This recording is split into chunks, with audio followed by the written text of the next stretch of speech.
আসসালামু আলাইকুম রহমতুল্লাহি ওয়া বারাকাতুহু। দেখুন আজকে যে আলোচনাটা আমি করব, সে আলোচনাটি শুরুতে যদি আমি বলি যে আমাদের সাথে আমাদের শিশুদের অথবা আমাদের বাচ্চাদের সাথে আমরা কি ধরনের আচরণ করব, সেই আচরণটা আমরা আমাদের বুঝে শুনে করতে হবে বা আমরা আমাদের বাচ্চাদের সাথে আচরণটা তাদের মন মাইন্ড বুঝে সে কিভাবে আমি কি বললে সে কেমন ট্রিট করবে, সে রাগ করবে কিনা, তার কোনো কিছুতে কোনো আ সে কষ্ট পাবে কিনা সেটা বুঝে আমাদের বাচ্চাদের সাথে কথা বলা উচিত। যদি আমি এই কথাটা বলি তাহলে শুরুতেই হয়তোবা অনেকে অবাক হবেন যে আমি একজন বাচ্চার সাথে কথা বলবো। সেখানে তার মন মাইন্ডের কি এমন লক্ষ্য রাখতে হবে আমার? সে কি মনে করলো না করলো, সে কষ্ট পেলো কি না পেলো? সে একজন বাচ্চা মানুষ, তার হয়তোবা এত ধরনের কোনো কিছু বুঝার ক্ষমতা নেই। সে কি এত ধরনের কোনো কিছু বুঝবে কিনা? হয়তো এই ধরনের একটা সেন্স আমাদের অনেকেই আ মানে কাজ করতে পারে।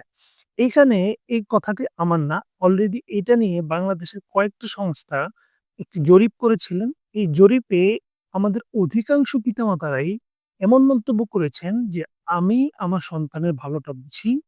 তাই আমি তার জন্য যেটা ভালো মনে করি আমি সেভাবেই তার সাথে ট্রিট করি। এমনকি এটাই হওয়া উচিত।" অর্থাৎ অনেক পিতামাতাই এই জরিপে এমনভাবে ভোট দিয়েছিলেন যে তারা মনে করতেন যে তাদের বাচ্চার সাথে আচরণ তারা যেভাবে চান সেভাবেই করতে পারেন। কেননা তারা বাচ্চার ভালো বুঝেন। হ্যাঁ, কথাটা অবশ্যই সত্য যে আমরা সবাই আমাদের সন্তানদের ভালো আ মানে তাদের কোনটাতে ভালো হবে, কোনটাতে খারাপ হবে আমরা এই জিনিসটা বুঝি। কিন্তু এইখানে আ যে কথাটা আমি আজকে আলোচনা করতে যাচ্ছি সেটা হচ্ছে রাসূল সাল্লাল্লাহু আলাইহি সাল্লাম ছোট বাচ্চাদের সাথে কিভাবে আচরণ করতেন, তাদের কিভাবে ট্রিট করতেন, তাদেরকে কিভাবে আদর করতেন সেই জিনিসগুলো আমি একটু জানার চেষ্টা করব। আর সেই সাথে আমরা এই জিনিসটা বোঝার চেষ্টা করব যে আমরা আমাদের সন্তানদের সাথে আমরা ভালো মনে করি বিধায় যে আচরণটা করব সেটাই যে তার জন্য ভালো হবে তা না। বরং তাদেরকে একজন মানুষ হিসেবে আমাদেরকে ট্রিট করতে হবে। আমরা অনেকে বাচ্চা হিসেবে ট্রিট করি। বাচ্চা মানে হচ্ছে অবুঝ, অবুঝ মানে হচ্ছে অবুঝ একজন মানুষকে আমি যেটা ভালো মনে করছি সেটা বুঝিয়ে দেয়া, সেটা চাপিয়ে দেয়া মানেই হচ্ছে তার জন্য আমি ভালো বুঝি। না, ব্যাপারটাই মোটেও সেরকম না। দেখুন রাসূল সাল্লাল্লাহু আলাইহি সাল্লামের একটি হাদিস থেকে আমি আজকে কিছু জিনিস আমরা সবাই একটু বোঝার চেষ্টা করব। রাসূল সাল্লাল্লাহু আলাইহি সাল্লামের নিকট একবার কিছু পানীয় উপস্থাপন করা হলো। তখন রাসূল সাল্লাল্লাহু আলাইহি সাল্লামের ডান পাশে একটি শিশু বসা ছিল, অর্থাৎ একটা বাচ্চা বসা ছিল। আর বাম পাশে কিছু বয়স্ক বা বৃদ্ধ লোক বসা ছিল। রাসূল সাল্লাল্লাহু আলাইহি সাল্লাম সর্বপ্রথম এই পানীয়গুলো বাচ্চার সামনে দিলেন এবং বাচ্চাকে বললেন যে, "তুমি কি তোমার আগে এই বৃদ্ধ মানুষ যারা এখানে আছেন তাদেরকে এখান থেকে পানীয় গ্রহণ করতে দিবে?"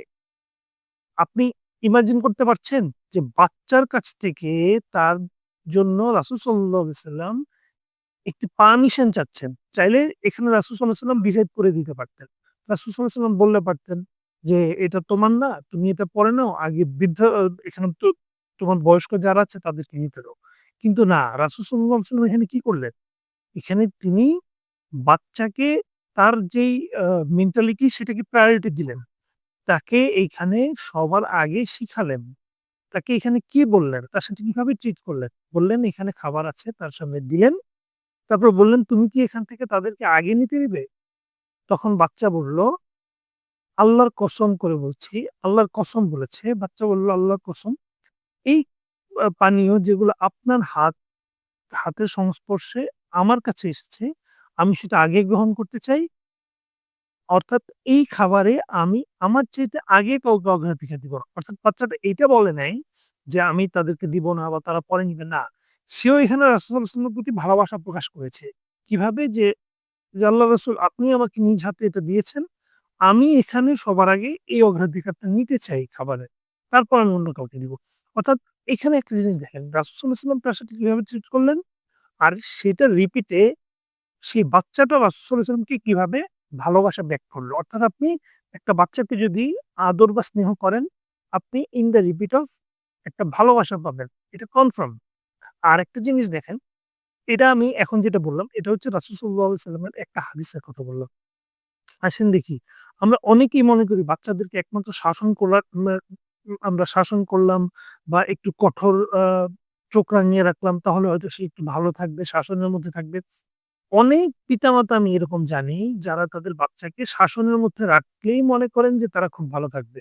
অথচ দেখেন রাসূল সাল্লাল্লাহু আলাইহি ওয়াসাল্লামের কাছে যখন রাসূল একজন একটা বাচ্চা শিশু আসলো, রাসূল সাল্লাল্লাহু আলাইহি ওয়াসাল্লাম তাকে চুমু দিলেন।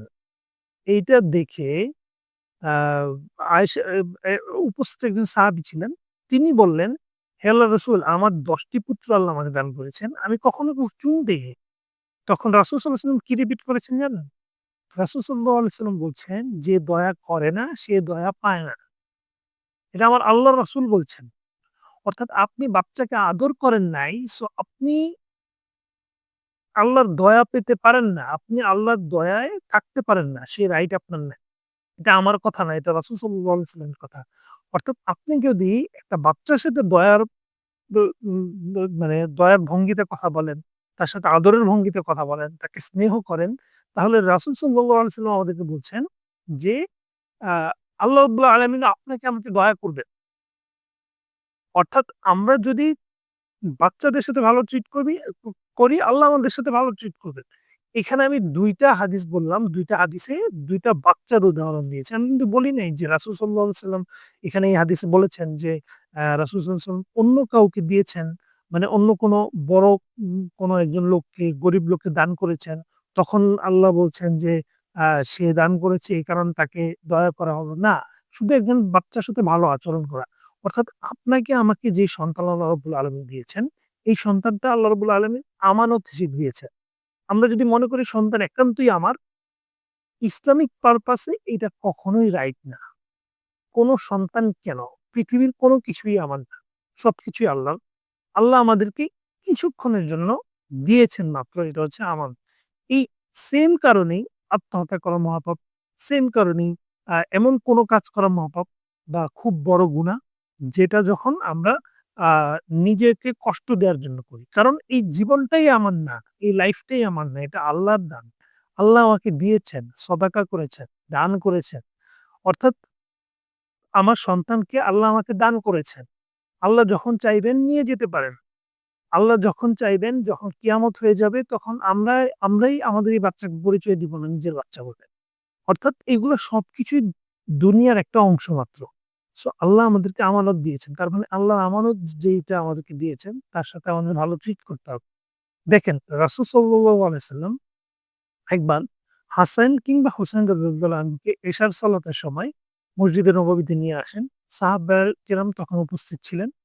তিনি তাকে নিয়ে আ পাশে বসালেন এবং তিনি সামনে দাঁড়িয়ে সলাত আদায় অর্থাৎ জামাতে সলাত আদায় শুরু করলেন।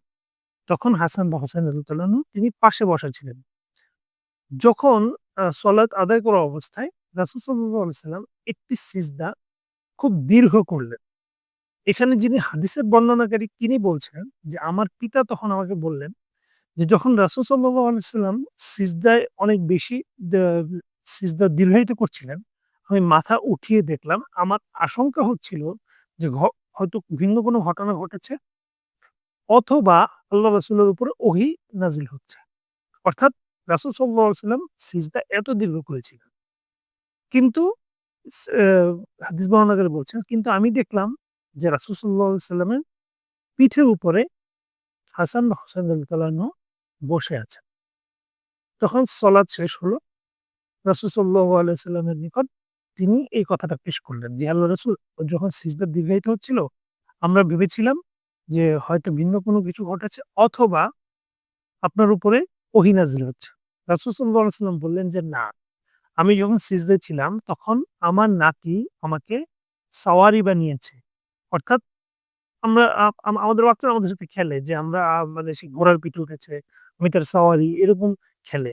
তো রাসূল সাল্লাল্লাহু আলাইহি সাল্লামের সাথে রাসূল সাল্লাল্লাহু আলাইহি সাল্লামের নাতি খেলছিল, তাকে সাওয়ারি বানিয়েছিল। রাসূল সাল্লাল্লাহু আলাইহি সাল্লাম বলছেন যে, "আমার নাতি আমাকে সাওয়ারি বানিয়েছে। আমি ইচ্ছা করেই সিজদা দীর্ঘায়িত করেছি যেন সে তার কাজ শেষ করে নিতে পারে।" সুবহানাল্লাহ! চিন্তা করতে পারেন? রাসূল সাল্লাল্লাহু আলাইহি সাল্লাম সালাত আদায়রত অবস্থায় হাসান কিংবা হোসেন রাদিয়াল্লাহু আনহুকে নিয়ে মসজিদে এসেছেন। তিনি রাসূল সাল্লাল্লাহু আলাইহি সাল্লামের পিঠের উপর বসে খেলা করছিলেন। রাসূল সাল্লাল্লাহু আলাইহি সাল্লাম তাকে সময় দিলেন। এইখানে আমি হলফ করে বলতে পারি আমাদের বাংলাদেশের অধিকাংশ পিতামাতাই অধিকাংশ পিতামাতাই এই ক্ষেত্রে খুব রুড হয়ে যেতেন বাচ্চার সাথে।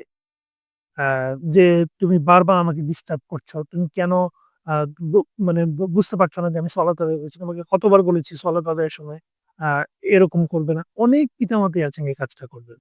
কিন্তু বিশ্বাস করেন আপনার জন্য সবচেয়ে ভালো কাজ, সবচেয়ে উত্তম কাজ আপনার সন্তানের সাথে উত্তম আচরণ করা। আপনি তার সাথে যতটা কঠোরভাবে আ আপনি তো তাকে ট্রিট করবেন, বিলিভ ইট অর নট সে আপনাকে সেভাবেই ব্যাক করবে। এটা আজকে না হয় আরেকটা সময় আপনি টের পাবেন। এই জিনিসটা বুঝবেন। এটা আমাদের সমাজে অহরহ হচ্ছে। আপনি তাকালে আপনার আশেপাশে তাকালেই দেখতে পারবেন। আমি আজকের আলোচনায় যতগুলো কথা বলেছি, আমি ৩ টা হাদিসের আলোকে কথাগুলো বলেছি। সাথে এই কথাগুলো অনেক প্যারেন্টিং এর যারা উম অর্থাৎ আ নির্দেশক আছেন, প্যারেন্টিং এর উপরে যারা বিভিন্ন ধরনের লেকচারস দেন, তারা অনেকেই এই কথাটা বলে থাকেন। আপনারা চাইলে এটা ট্রিট করে নিতে পারেন। আমি জাস্ট আমার জায়গা থেকে ব্যাপারটা ক্লিয়ার করার চেষ্টা করেছি মাত্র হাদিসের আলোকে। অর্থাৎ রাসূল সাল্লাল্লাহু আলাইহি ওয়াসাল্লাম থেকে আমাদের শিখা উচিত যে কিভাবে আমরা আমাদের সন্তানদের সাথে, বাচ্চাদের সাথে ভালো ট্রিট করব। এটা শুধুমাত্র আমাদের সন্তান না, যেকোনো বাচ্চা আমি যতগুলো কথা বলেছি, একটি হাদিসে রাসূল সাল্লাল্লাহু আলাইহি ওয়াসাল্লামের নাতির কথা বলেছি। আর প্রত্যেকটা হাদিসে রাসূল সাল্লাল্লাহু আলাইহি ওয়াসাল্লামের কাছে অন্য কোনো শিশু উপস্থিত ছিল। রাসূল সাল্লাল্লাহু আলাইহি ওয়াসাল্লাম সেভাবে তাকে আদর করেছিলেন। সো আমরা এখন থেকে আমরা চেষ্টা করব এট লিস্ট আজকে থেকে হলেও যেন আমরা আমাদের বাচ্চাদের সাথে কিভাবে ট্রিট করি সেই জিনিসটা আমরা পরিবর্তন করি। আমরা যদি তাদের সাথে খারাপভাবে আচরণ করে থাকি এখন থেকে ভালোভাবে আচরণ করব। যেন আমরা তাদের থেকে অন্তত একটা ভালো ফিডব্যাক পেতে পারি। আশা করি আমার আলোচনাটি আপনাদের আ ভালো লেগেছে। যদি আমার জন্য কোনো পরামর্শ থাকে দয়া করে আমাকে পরামর্শ দিন। আমি যদি কোনো কথায় ভুল করে থাকি দয়া করে ক্ষমা সুন্দর দৃষ্টিতে দেখবেন। আমার জন্য দোয়া করবেন। আমি আপনাদের জন্য দোয়া করি। ওয়া মা তৌফিক ইল্লা বিল্লাহ। আসসালামু আলাইকুম ওয়া রাহমাতুল্লাহি ওয়া বারাকাতুহু।